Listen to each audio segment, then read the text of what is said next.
Tu travailles dur, chaque jour, tu te lèves tôt, tu rentres tard, et pourtant, à la fin du mois, il ne reste presque rien. Zéro épargne, zéro investissement. Juste la sensation frustrante de courir dans un cercle sans jamais avancer. Est-ce que c'est ta réalité en ce moment? Si oui, ce que je vais te dire dans les prochaines minutes va te faire l'effet d'une gifle. Une gifle douce, mais une gifle quand même. Parce que le problème, ce n'est pas que tu ne gagnes pas assez. Le problème, c'est où part ton argent sans que tu t'en rendes vraiment compte. Warren Buffett, l'homme qui a bâti une fortune de plus de 100 milliards de dollars en partant de presque rien, a identifié des dépenses précises qui sabotent silencieusement la richesse de millions de personnes ordinaires. Et aujourd'hui, je vais te révéler ces 12 achats inutiles à couper absolument en 2026. Pas pour vivre comme un moine, pas pour te priver de tout, mais pour que chaque euro que tu gagnes commence enfin à travailler pour toi et non contre toi. Après cette vidéo, tu ne regarderas plus jamais ton argent de la même façon. Garantie. Abonne-toi maintenant et écris « Je mérite la richesse » dans les commentaires si tu es prêt à changer les choses. On commence tout de suite. Dépense inutile numéro 1. L'inflation du style de vie. Tu sais ce qui est drôle avec l'argent? Plus on en gagne, plus on en dépense. Et on appelle ça évoluer. On appelle ça profiter de la vie. Mais Warren Buffett, lui, il appelle ça autrement. Il appelle ça se tirer une balle dans le pied. Laisse-moi t'expliquer ce que c'est vraiment l'inflation du style de vie. Tu te souviens du jour où tu as eu ta première vraie augmentation? Ou ton premier bon mois? Tu t'es dit « Enfin, je vais pouvoir respirer ». Mais qu'est-ce qui s'est passé ensuite? Tu as pris un appartement un peu plus grand. Tu as changé de voiture. Tu as commencé à manger dans de meilleurs restaurants. Tu as upgradé ton téléphone, tes habits, tes vacances. Et à la fin du mois, surprise, il te reste exactement la même chose qu'avant. Parfois, même moins.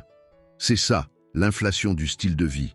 C'est ce piège invisible où chaque fois que tes revenus augmentent, tes dépenses augmentent exactement au même rythme. Tu cours plus vite, mais tu restes à la même place. Comme un hamster dans sa roue. Il pédale fort, il transpire, il s'épuise, mais il n'avance pas d'1 centimètre. Le pire dans tout ça, on fait ça pour les autres. Soyons honnêtes, le grand appartement, c'est pour que les amis soient impressionnés quand ils viennent. La nouvelle voiture, c'est pour que les collègues la voient sur le parking. Les vacances à l'étranger, c'est pour les photos sur les réseaux.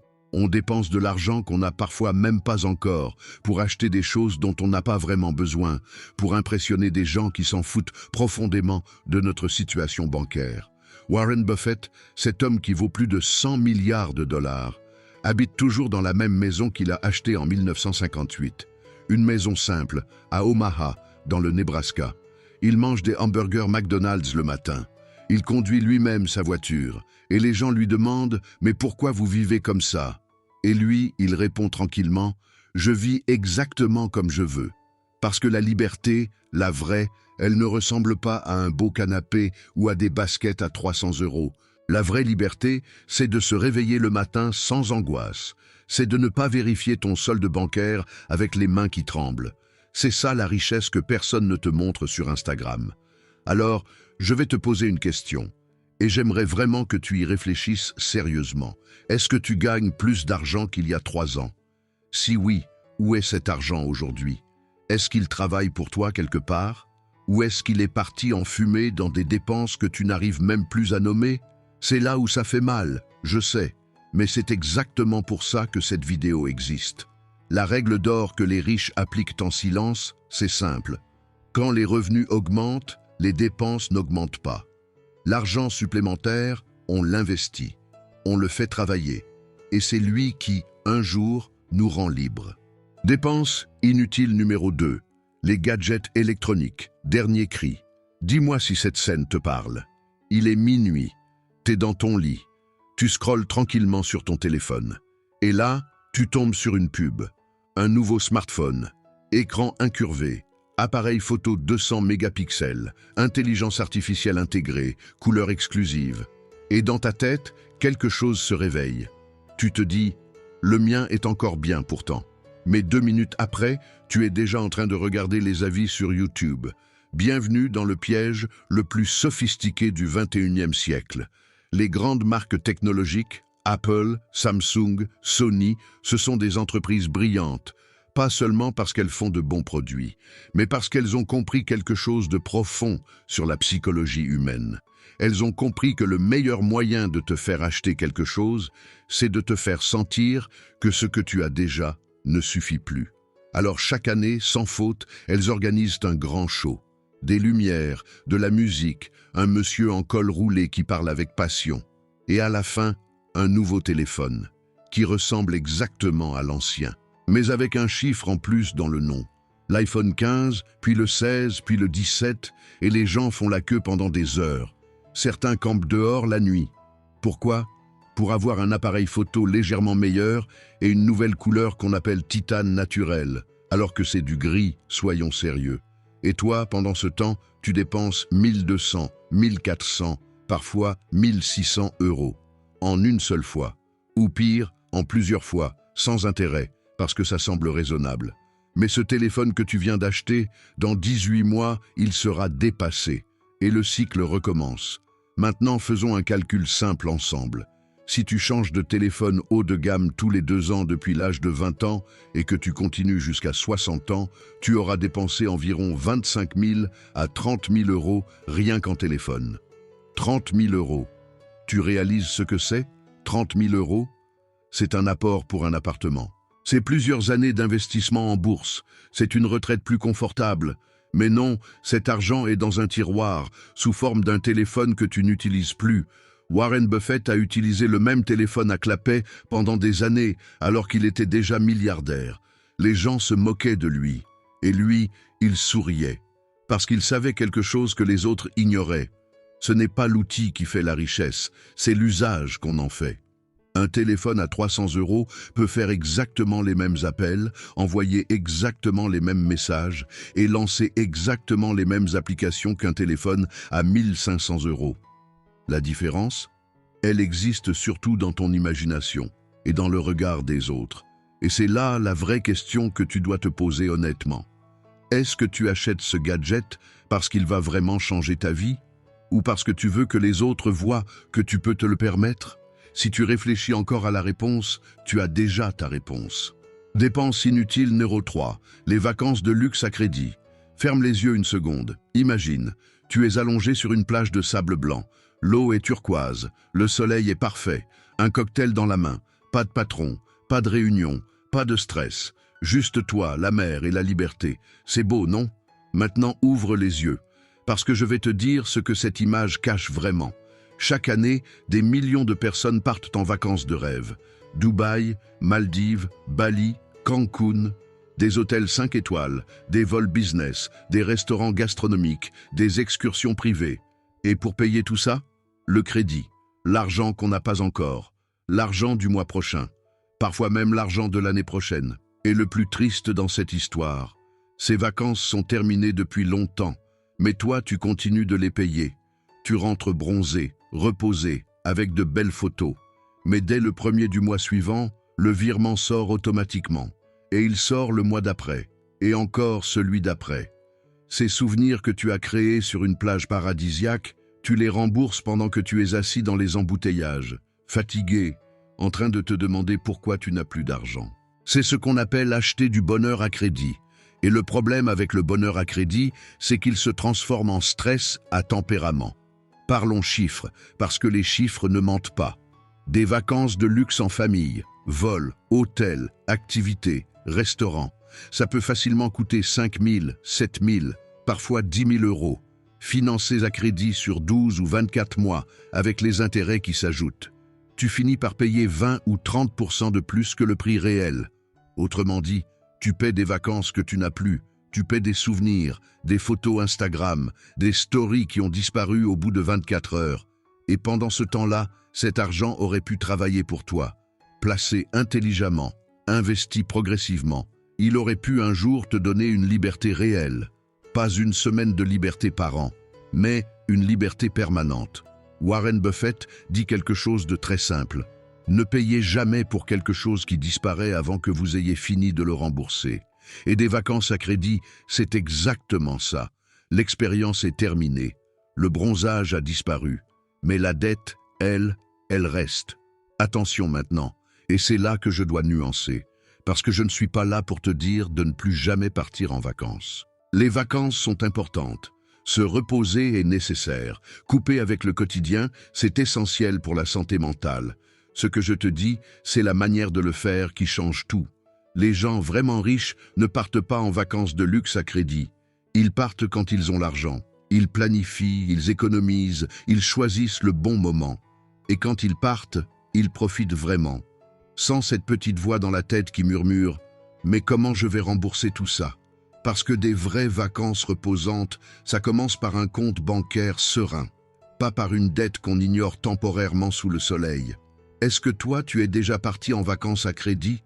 Sois honnête, écris dans les commentaires. Et maintenant, la dépense numéro 4, c'est celle que presque tout le monde fait sans même s'en rendre compte. Et elle coûte une fortune. Dépense inutile numéro 4. Les restaurants haut de gamme fréquents. Est-ce que tu connais ce sentiment? Tu ouvres la carte d'un restaurant chic, tu regardes les prix, tu avales ta salive discrètement et tu te dis intérieurement « c'est cher ». Mais bon, on se fait plaisir et tu commandes et c'est bon, vraiment bon. Et 2 heures après, c'est fini. L'assiette est vide, l'expérience est terminée. Et toi, tu as laissé 80, 100, parfois 150 € sur cette table. Multiplié par 2 fois par semaine, multiplié par 12 mois, et là, ça commence à faire très mal. Voilà la vérité que personne ne dit à voix haute. Manger dans des restaurants haut de gamme fréquemment, c'est l'une des façons les plus élégantes et les plus acceptées socialement de se ruiner. Pourquoi élégante? Parce que personne ne va te juger. Au contraire, les gens vont trouver ça cool. Ah, tu connais ce restaurant? Oui, j'y suis allé la semaine dernière. C'est valorisant, c'est glamour. C'est exactement pour ça que c'est dangereux. Parce que quand une mauvaise habitude financière te fait sentir bien, tu ne la remets jamais en question. Parlons encore une fois avec des chiffres concrets. Une sortie au restaurant haut de gamme pour 2 personnes. Entrée, plat, dessert, bouteille de vin, facilement 120 à 200 €. Si tu fais ça 2 fois par semaine, tu dépenses entre 1000 et 1600 € par mois. Rien que pour manger. Par an, c'est entre 12 000 et 20 000 € qui partent dans des assiettes décorées avec des petites feuilles de menthe et des sauces en zigzag. Et le pire, c'est que ton corps, lui, il ne fait pas la différence. Ton estomac ne sait pas si tu as payé 8 € ou 80 €. La faim disparaît dans les 2 cas. Ce que tu paies dans un restaurant haut de gamme, en réalité, c'est l'ambiance, la décoration, le service et surtout, encore une fois, le regard des autres. Warren Buffett, milliardaire depuis des décennies, mange des œufs au bacon le matin pour moins de 4 $. Il l'a dit lui-même dans des interviews. Il ne fait pas ça parce qu'il n'a pas les moyens. Il fait ça parce qu'il a compris que la valeur d'un repas ne se mesure pas à son prix. Elle se mesure à la satisfaction qu'il procure. Maintenant, et c'est important que je nuance ici, je ne suis pas en train de te dire de ne plus jamais aller au restaurant. S'offrir un bon repas de temps en temps, célébrer un anniversaire, une promotion, un moment spécial autour d'une belle table, c'est magnifique. C'est une des joies de la vie. Et ça, personne ne peut te l'enlever. Ce que je remets en question, c'est la fréquence et surtout la raison. Est-ce que tu vas dans ces restaurants parce que c'est une vraie célébration? Ou est-ce que c'est devenu une habitude automatique, un réflexe social, une façon de combler quelque chose? Parce qu'il y a une différence énorme entre se faire plaisir consciemment et dépenser par habitude sans jamais compter. L'un te rend heureux, l'autre te ruine en souriant. Les gens qui construisent vraiment leur richesse ont appris à cuisiner. Pas parce qu'ils sont radins, mais parce qu'ils ont compris que chaque euro économisé intelligemment, c'est un euro qui travaille pour leur liberté future. Écris addition dans les commentaires si cette réalité t'a touché. Parce que la dépense numéro 5 est peut-être la plus surprenante de toute cette liste. Celle-là, vraiment, tu ne t'y attends pas. Dépense inutile numéro 5. Les cartes de crédit multiples. Combien de cartes de crédit tu as dans ton portefeuille en ce moment? 1, 2, 3, plus? Sois honnête. Parce que je vais te dire quelque chose que ta banque ne te dira jamais. Quelque chose qu'ils espèrent que tu ne découvriras jamais. Chaque carte de crédit supplémentaire dans ton portefeuille, c'est une chaîne supplémentaire autour de ta cheville. Et le génie diabolique de ce système, c'est qu'on te la présente comme un cadeau. Félicitations, vous êtes éligible à notre carte Premium. Profitez de 0% d'intérêt pendant 3 mois. Cumulez des points et voyagez gratuitement. Ça sonne bien, non? Ça sonne même intelligent. Et c'est exactement pour ça que des millions de personnes tombent dans ce piège, les yeux grands ouverts et le sourire aux lèvres. Voilà ce qui se passe vraiment dans ta tête quand tu as plusieurs cartes de crédit. Tu as l'impression d'avoir plus d'argent que tu n'en as réellement. Carte A pour les courses, carte B pour les vêtements, carte C pour les urgences, carte D pour les voyages. Et dans ta tête, tout est organisé, tout est sous contrôle. Mais en réalité, tu as juste multiplié les portes d'entrée vers l'endettement. Parce que voilà la mécanique que les banques connaissent parfaitement. Quand tu paies avec du liquide, de vrais billets, ton cerveau ressent une douleur. Pas une douleur physique, mais une douleur psychologique.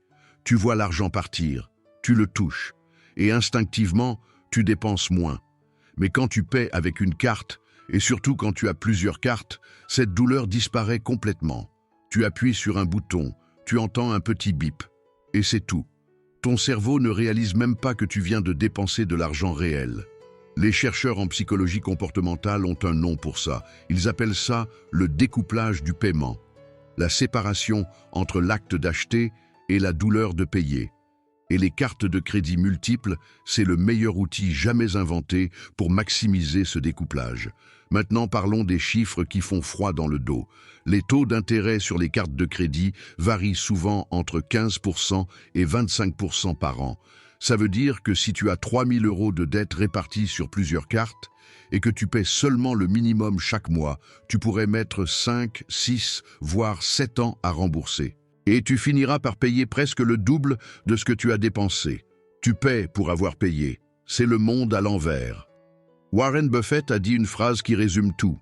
Les cartes de crédit sont des instruments financiers terribles pour ceux qui ne les remboursent pas intégralement chaque mois. Pas parce qu'il est contre la modernité, mais parce que les mathématiques ne mentent jamais. Et encore une fois, nuançons. Une seule carte de crédit, remboursée intégralement chaque mois, sans exception, ça peut être un outil utile. Pour la sécurité, pour les garanties d'achat, pour certains avantages réels. Le problème, c'est les multiples. Le problème, c'est quand tu utilises une carte pour rembourser une autre.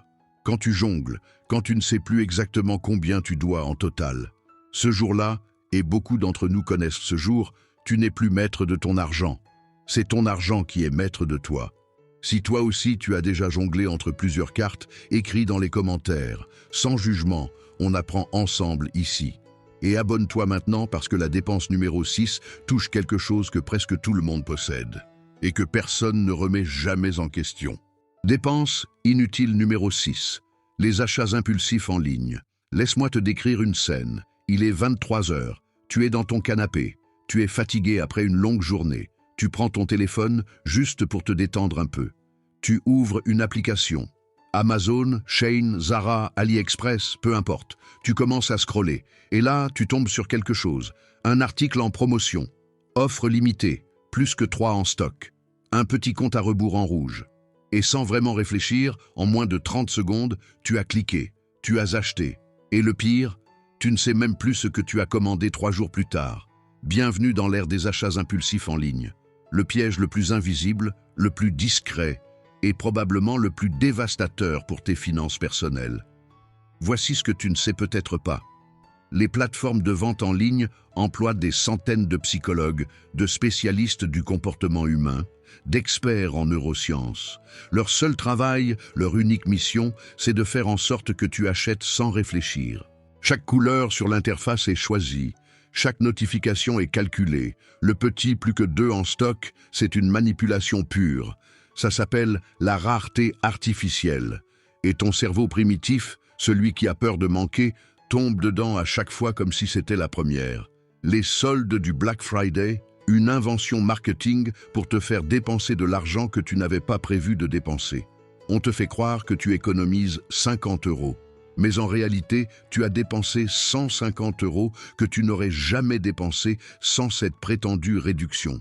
Tu n'as pas économisé 50 €. Tu en as perdu 150. Maintenant, soyons vraiment honnêtes ensemble. Est-ce que tu as déjà reçu un colis chez toi? Et tu as eu du mal à te souvenir exactement pourquoi tu avais commandé ça? Est-ce que tu as déjà ouvert un tiroir et trouvé des objets encore dans leur emballage, jamais utilisés? Est-ce que tu as des vêtements dans ton armoire avec l'étiquette encore accrochée? Si tu réponds oui à l'une de ces questions, tu connais déjà le prix réel des achats impulsifs en ligne. Des études sérieuses montrent que la personne moyenne dépense entre 100 et 300 euros par mois en achats impulsifs en ligne, sans s'en rendre compte. Sans le planifier, ça représente jusqu'à 3 600 euros par an, en petits achats éparpillés qui semblent anodins sur le moment. Mais additionnés, c'est une somme considérable. C'est un investissement. C'est le début d'une épargne sérieuse. C'est de l'argent qui aurait pu construire quelque chose pour toi. Warren Buffett applique une règle simple et implacable avant chaque dépense. Il se pose une seule question. Est-ce que j'en ai vraiment besoin ? Ou est-ce que je le veux juste en ce moment? Cette différence entre le besoin et l'envie du moment, c'est toute la différence entre quelqu'un qui s'enrichit et quelqu'un qui reste pauvre malgré un bon salaire. La règle des 48 heures change des vies. Tu veux acheter quelque chose en ligne? Attends 48 heures. Si après 2 jours tu y penses encore et que tu en as toujours besoin, achète-le. Mais dans 80% des cas, l'envie aura complètement disparu. Comme par magie. Parce que la plupart de nos achats impulsifs ne sont pas de vrais besoins. Ce sont des émotions déguisées en nécessité. Est-ce que toi aussi tu as des colis mystères qui traînent quelque part chez toi? Écris colis dans les commentaires. Je veux savoir que je ne suis pas le seul à avoir vécu ça. Alors, la 7e dépense, c'est la plus choquante de toute la liste. Celle que même les gens instruits font sans jamais s'en rendre compte. Dépense inutile numéro 7. Les produits de marque pour enfants. Là, je vais aborder un sujet délicat, un sujet qui touche le cœur. Parce que quand on parle d'enfants, les émotions montent automatiquement. Et c'est exactement pour ça que je dois en parler avec beaucoup de douceur, mais aussi avec beaucoup de vérité. Parce que l'amour que tu portes à ton enfant, certaines marques l'utilisent contre toi et contre ton portefeuille. Voilà ce qui se passe dans la tête d'un parent. Tu regardes ton enfant, ce petit être que tu aimes plus que tout au monde, et tu te dis, il mérite ce qu'il y a de mieux. C'est instinctif, c'est humain, c'est même beau. Mais les grandes marques ont transformé ce sentiment magnifique en machine à cash. Elles ont compris que pour vider le portefeuille d'un adulte raisonnable, il suffit de mettre un enfant dans l'équation. Des baskets de marque pour un enfant de 4 ans, des vêtements griffés pour un bébé qui va les tâcher en 10 minutes. Un cartable de luxe pour un enfant de 6 ans qui va le traîner par terre. Un manteau de marque pour un enfant qui va grandir de 10 cm en 6 mois et ne plus pouvoir le mettre. Est-ce que tu réalises l'absurdité économique de tout ça quand on le dit à voix haute? Et pourtant, des millions de parents le font. Chaque jour. Pas parce qu'ils sont stupides, mais parce que la pression sociale est écrasante. Parce que d'autres parents le font. Parce que l'enfant lui-même demande, parce que ses camarades ont telle marque. Et là, en tant que parent, tu ressens quelque chose de douloureux. Tu ne veux pas que ton enfant se sente différent. Tu ne veux pas qu'il soit moqué. Tu veux le protéger. Et cette protection te coûte une fortune. Parlons chiffres. Une paire de baskets de marque pour enfants, entre 80 et 150 euros. Un manteau griffé, entre 100 et 200 euros. Un cartable de marque, entre 60 et 120 euros. Une tenue complète de rentrée avec les marques, facilement 400 à 600 euros. Pour un enfant, qui grandit, qui tâche, qui déchire, qui perd des choses, et qui dans 8 mois ne rentrera plus dans ses vêtements. Sur une année, une famille avec 2 enfants peut dépenser entre 3 000 et 6 000 euros en produits de marque pour leurs enfants. De l'argent qui aurait pu être placé dans un compte épargne au nom de ces mêmes enfants. Imagine si chaque année tu investissais 3 000 euros pour l'avenir de ton enfant au lieu de les dépenser en vêtements qu'il ne portera plus dans un an. À ses 18 ans, il aurait un capital réel pour démarrer sa vie. Ça, c'est un vrai cadeau. Pas une paire de baskets à 120 euros. Warren Buffett a élevé ses enfants dans la sobriété. Pas dans la misère, dans la sobriété. Et ses enfants ont grandi avec une vraie relation saine à l'argent. Parce que le plus beau cadeau qu'on puisse faire à un enfant, ce n'est pas une marque sur ses chaussures. C'est lui apprendre la valeur de l'argent. C'est lui montrer que le bonheur ne se porte pas sur le dos. Un enfant heureux n'a pas besoin de Nike ou de Ralph Lauren. Il a besoin de ta présence, de ton attention, de ton temps. Et ça, aucune marque ne peut le vendre. Est-ce que toi, tu t'es déjà sacrifié financièrement pour habiller ton enfant en marque? Écris dans les commentaires. Sans honte, on est nombreux dans ce cas. Et abonne-toi maintenant. Parce qu'il reste encore 5 dépenses sur cette liste. Et la prochaine va vraiment te faire réfléchir différemment sur ta façon de vivre au quotidien. Dépense inutile numéro 8, l'alcool et le tabac premium. Celle-là, je sais que ça va faire mal. Et je te préviens d'avance, je ne suis pas là pour te juger. Je ne suis pas là pour faire la morale. Je suis là pour te dire la vérité, la vraie. Celle que tu connais déjà quelque part au fond de toi, mais que tu préfères ne pas regarder en face. Parce que cette dépense-là, elle est différente de toutes les autres. Pourquoi? Parce qu'elle te coûte 2 fois. Elle te coûte ton argent et elle te coûte ta santé. Et quand la santé part, tout l'argent du monde ne suffit plus à la racheter. Commençons par le tabac. Un paquet de cigarettes coûte en moyenne entre 10 et 13 euros selon les pays.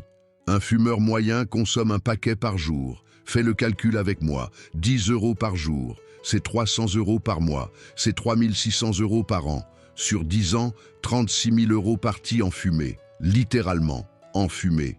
Et pour les amateurs de cigares premium, de tabac haut de gamme, de cigarettes électroniques avec leurs recharges et leurs accessoires, on peut facilement doubler ces chiffres. Maintenant l'alcool. Et là encore, je nuance. Un verre de vin en bonne compagnie, un apéritif entre amis, une bière après le travail. Ce sont des moments de vie. Je ne suis pas en train de te dire de vivre comme un moine. Mais quand on parle de whisky premium à 80 euros la bouteille, de champagne à chaque occasion, de soirées en boîte où le verre coûte 20 euros, là, on entre dans une autre dimension financière. Un consommateur régulier d'alcool premium dépense facilement entre 200 et 500 euros par mois, sans compter les sorties, les restaurants, les bouteilles offertes pour faire bonne impression. Sur une année, c'est entre 2400 et 6000 euros. Encore une fois, de l'argent qui dort dans une bouteille vide quelque part dans une poubelle. Mais voilà ce que personne ne te dit jamais. Ce n'est pas seulement l'argent direct que tu perds, c'est l'argent indirect. Parce que le tabac et l'alcool abîment ta santé progressivement. Et la mauvaise santé coûte une fortune.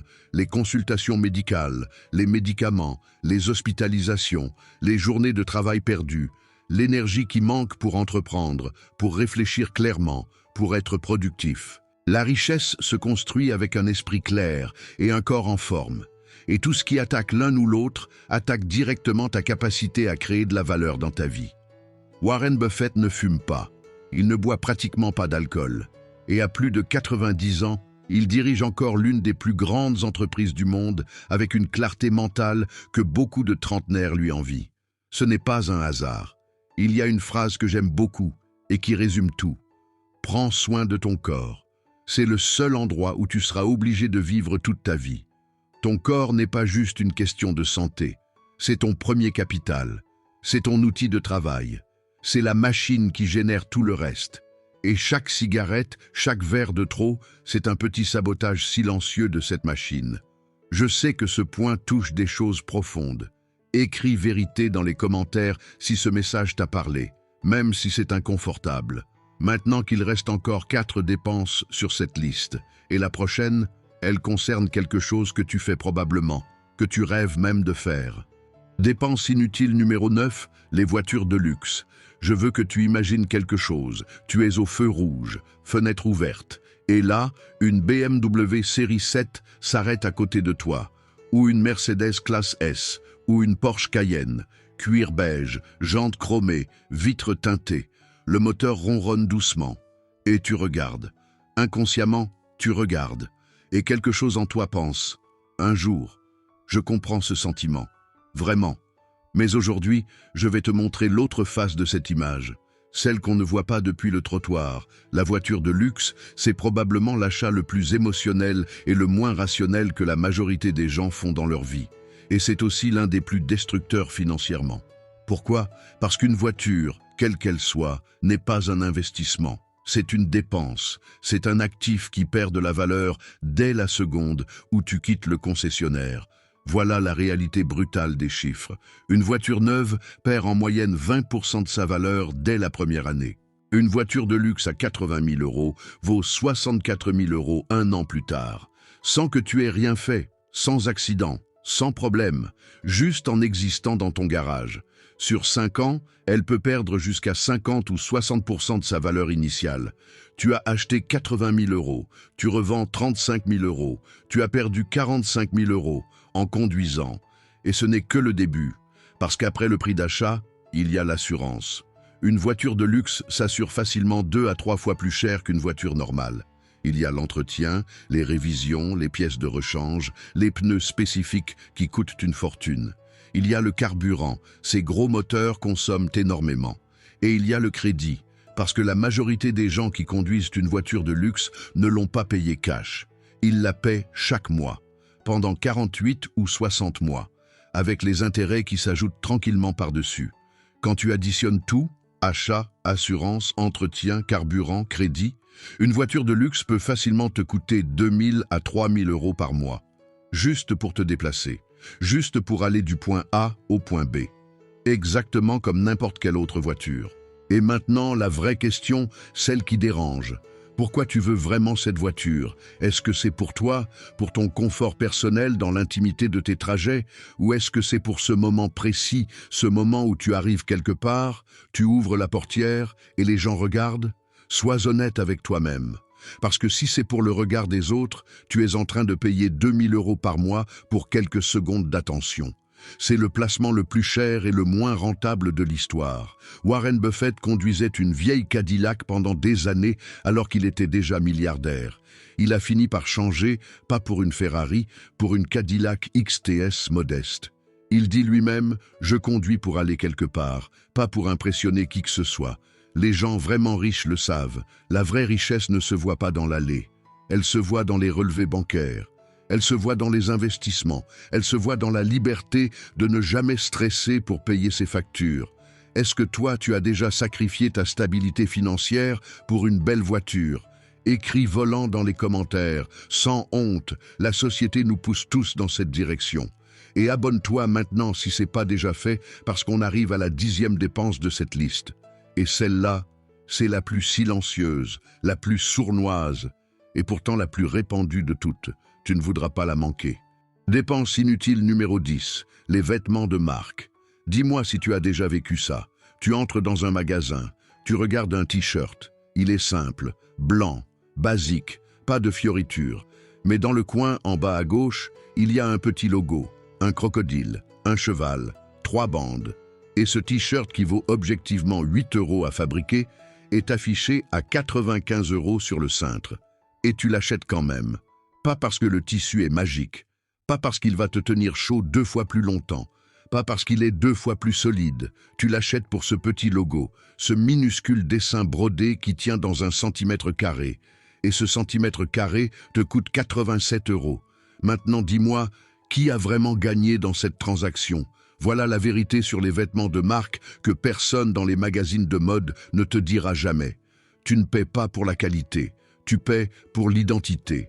Tu paies pour appartenir à quelque chose, pour envoyer un message au monde, pour que les gens qui te croisent dans la rue sachent, en un coup d'œil, que tu peux te permettre ce logo. Et les grandes maisons de mode l'ont compris depuis très longtemps. Leur vrai produit, ce n'est pas le vêtement, c'est le sentiment. C'est cette sensation quand tu enfiles ce pull Gucci, cette veste Balenciaga, ces baskets Louis Vuitton. Cette petite voix intérieure qui dit « Je suis quelqu'un » et ils te font payer très cher pour louer ce sentiment. Parce que louer, c'est le bon mot. Parce que dans 6 mois, il y aura une nouvelle collection. Et ton vêtement de luxe sera soudainement démodé. Parlons chiffres encore une fois. Une garde-robe de marque complète, manteau, chaussures, sacs, vêtements du quotidien, peut facilement représenter 5 000, 8 000, voire 15 000 € par an pour quelqu'un qui suit les tendances sérieusement. Des personnes avec des salaires moyens qui dépensent un tiers de leurs revenus pour s'habiller, pour couvrir leur corps, pour cacher, paradoxalement, leurs vraies difficultés financières derrière une façade de luxe. Et c'est là le paradoxe le plus cruel de toute cette histoire. Les gens qui ont le moins les moyens sont souvent ceux qui dépensent le plus en marque, parce que la marque devient un bouclier, une armure sociale, une façon de dire au monde « Ne me sous-estime pas ». Mais Warren Buffett, l'homme le plus riche que la Terre ait porté pendant de nombreuses années, porte des costumes à 50 $. Ses assistants le racontent avec le sourire. Il ne connaît pas les nouvelles collections, il ne suit pas les tendances. Et quand on lui demande pourquoi, il répond avec cette sagesse tranquille qui le caractérise « Je préfère que les gens me respectent pour ce que je construis, pas pour ce que je porte ». Voilà la vraie élégance, pas celle qui se voit sur l'étiquette, celle qui se voit dans le caractère, dans les actes, dans la liberté financière que tu construis patiemment pendant que les autres dépensent pour paraître. Parce qu'à la fin, personne ne te demande la marque de tes vêtements quand tu signes un chèque. Personne ne regarde ton logo quand tu es libre financièrement. La vraie reconnaissance, elle ne s'achète pas dans une boutique. Est-ce que toi, tu t'es déjà ruiné pour un logo? Écris logo dans les commentaires, soyons honnêtes ensemble. Et reste jusqu'à la fin parce qu'il reste encore 2 dépenses sur cette liste et elles vont te faire voir ton quotidien complètement différemment. Ne pars pas maintenant, le meilleur reste à venir. Dépense inutile numéro 11. Les dépenses excessives liées au logement. Je vais te poser une question directe. Combien tu paies pour ton logement chaque mois? Loyer ou crédit immobilier, peu importe. Et maintenant, est-ce que ce montant représente plus de 30% de tes revenus mensuels? Si la réponse est oui, cette partie de la vidéo est faite exactement pour toi. Et je te demande de ne pas zapper. Parce que ce que je vais te dire pourrait littéralement changer ta trajectoire financière pour les 10 prochaines années. Le logement, c'est la dépense la plus normalisée, la plus acceptée, la plus banalisée de toutes. Personne ne va te juger pour avoir un bel appartement. Au contraire, les gens vont t'admirer, ils vont venir chez toi, regarder la hauteur sous plafond, la vue, la cuisine ouverte, le quartier chic, et ils vont dire « Waouh, tu as réussi !» Et toi, tu vas sourire. Mais intérieurement, tu sais que ce sourire te coûte 1800 € par mois. Voilà le piège du logement excessif. C'est le piège le plus lourd de tous parce que c'est le plus fixe. Les autres dépenses de cette liste, les gadgets, les vêtements, les restaurants, tu peux les arrêter demain. Mais ton loyer ou ton crédit immobilier, il sort chaque mois, sans exception, qu'il fasse beau ou qu'il pleuve, que tu aies du travail ou pas, que tu sois malade ou en forme. C'est une obligation contractuelle qui pèse sur toi comme une pierre. Et le problème ne s'arrête pas au loyer ou au crédit, parce qu'un grand logement dans un beau quartier, ça entraîne toute une chaîne de dépenses invisibles. Un grand appartement, tu vas vouloir le meubler à la hauteur. Alors tu achètes un beau canapé, une grande table, des luminaires design, de la déco qui coûte une fortune. Ensuite, les charges augmentent, électricité, chauffage, eau. Ensuite, les charges de copropriété dans les beaux immeubles. Ensuite, les impôts locaux qui suivent la valeur du bien. Et tout ça s'accumule silencieusement mois après mois. Les experts financiers ont une règle simple et universelle. Elle s'appelle la règle des 30%. Ton logement, toute charge comprise, ne doit jamais dépasser 30% de tes revenus nets. Jamais. Parce qu'au-delà de ce seuil, tu n'as plus assez de marge pour épargner, pour investir, pour construire quoi que ce soit. Tu travailles pour payer les murs autour de toi. Et rien d'autre. Des millions de personnes sont dans cette situation aujourd'hui. Elles ont un travail correct, un salaire correct.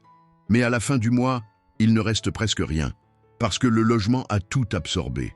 Et elles se demandent pourquoi elles n'avancent pas, pourquoi elles ne peuvent pas épargner, pourquoi la richesse semble toujours hors de portée. La réponse est simple et douloureuse.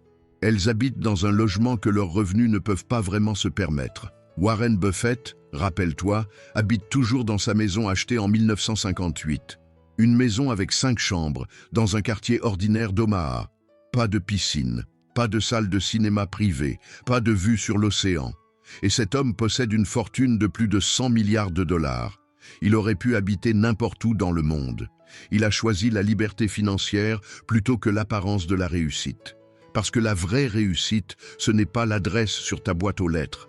C'est le chiffre sur ton relevé bancaire. C'est la liberté de dire non quand tu n'aimes pas quelque chose. C'est de ne jamais avoir peur du premier du mois. Est-ce que ton logement te coûte plus que tu ne peux vraiment te le permettre? Écris loyer dans les commentaires. Soyons honnêtes entre nous, parce qu'on arrive à la toute dernière dépense de cette liste, la numéro 12. Et celle-là, je te garantis que tu ne l'as jamais entendue présenter de cette façon. Elle va tout changer dans ta tête. Dépense inutile numéro 12. Les assurances inutiles.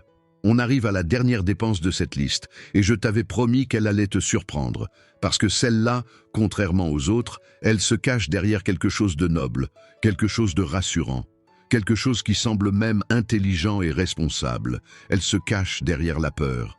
Et la peur, c'est l'émotion la plus puissante que les vendeurs utilisent pour vider ton portefeuille en te faisant croire qu'ils te rendent service.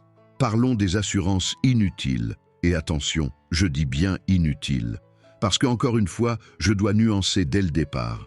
Certaines assurances sont absolument indispensables. L'assurance santé, indispensable. L'assurance habitation, indispensable. L'assurance automobile obligatoire, indispensable. La protection de ta famille en cas de décès, indispensable. Ces assurances-là protègent ce qui compte vraiment. Et personne ne devrait s'en passer. Mais voilà ce dont je parle. L'assurance pour ton nouveau téléphone à 50 centimes par jour. L'assurance annulation pour ta commande en ligne à 2,99 €. L'assurance tranquillité sur ton appareil électroménager. L'assurance voyage premium pour un week-end de 3 jours. La garantie étendue sur ta télévision. L'assurance chômage sur un crédit à la consommation qui coûte presque autant que le crédit lui-même. La protection juridique dont tu n'auras probablement jamais besoin.